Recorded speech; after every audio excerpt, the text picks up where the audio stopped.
فەیسەڵ کەریمخان مەلملانەی بنەماڵەی بارزانی لەگەڵ برادۆستەکان لە هەڵبژاردنەکانی پەرلەمانی عێراقدا دەگاتە لووتکە. برادۆستەکان بە یەکێک لە عەشرەتە دیار و کاریگەرەکانی کوردستان دادەنرێت و ڕۆژانێک حکمی چەندین ناوچەی فراوانی کوردستانیان کردووە. ئەم عەشرەتە لە باشوور و ڕۆژهەڵات و باکووری کوردستان بڵاو بوونەتەوە و سەرکردایەتیەکەی لە هەرێمی کوردستان لەلایەن بنەماڵەی کەریمخانی برادۆستیەوە دەکرێت کە بنەماڵەیەکی ڕێز لێگیراون و خاوەن تۆڕێکی فراوانی پەیوەندی سیاسین لەسەر ئاستی کوردستان و عێراق و جیهانیش. هەرچەندە کوڕانی کەریمخان تا ئێستا ڕاستەوخۆ بەشداری پرۆسەی سیاسیان نەکردووە، بەڵام بە دۆستێکی نزیکی ئەمریکا دادەنرێن و بنەماڵەیەکی متمانە پێکراوی ویلایەتە یەکگرتووەکانی ئەمریکان لە ناوخۆی کوردستانیش بە تاکە بنەماڵەی بەهێز دادەنرێن کە تەسلیمی ئیرادەی پارتی و بارزانی نەبوون، بەڵکو بەڕکابەرێکی بەهێزیان دادەنرێن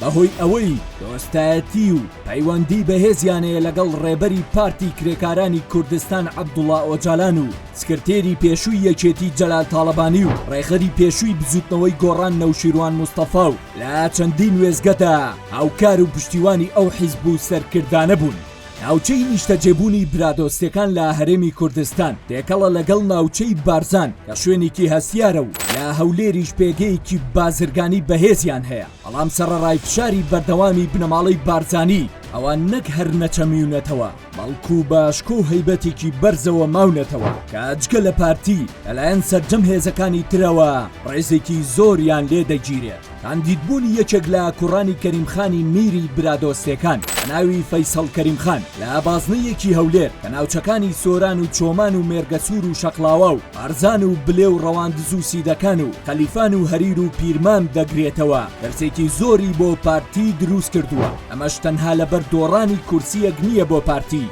بەڵکو ترسەکەی لە پێگە بەهێزە نێودەوڵەتی و ناوخۆیەکەی بنەماڵەی کەریمخانە کە ڕەنگە ئەمە دەرگایەک بێت بۆ داکوتینی پایەیەکی بەهێزی سیاسی ئەو بنەماڵەیە لە ئاستی عێراق و ناوچەکە کە ئەمە ترسیەکی ڕاستەقینە لە بەرامبەر بنەماڵەی بارزانی دروست دەکات، چونکە بنەماڵەی کەریمخان لەو جۆرە کەسانە نین با ترساندن یان فشاری دارایی پاشەکشە بکەن لە بەرامبەر پارتیدا، چونکە لە ڕووی داراییەوە ماڵی کەریمخان شان لە شانی بنەماڵەی بارزانی دەدەن. لە ئێستادا پارتی لە بازنەیەکی هەولێر با 4 کاندیدی بەهێزەوە بەشدارە و دەیەوێت هەر چواری ببات، هەرچۆنێک بێت ڕێگری لە سەرکەوتنی کوڕەکەی کەریمخان بکات. لە کاتێکدا لە بازنەکانی تر چەند کورسیەکی بۆ ڕکابەرەکانی بەجێ هێشتووە، پارتی تەنها بەوە نەوەستاوەتەوە خۆی 4 کاندیدی بەهێز دابنێت لەو بازنەیە، بەڵکو خەریکی قوتکردنەوەی کاندیدی تری ساختەی ئۆپۆسیۆنە تا لەو ڕێگەیەوە دەرفەتی بردنەوەی فەیسەڵ کەریمخان لاواز بکات.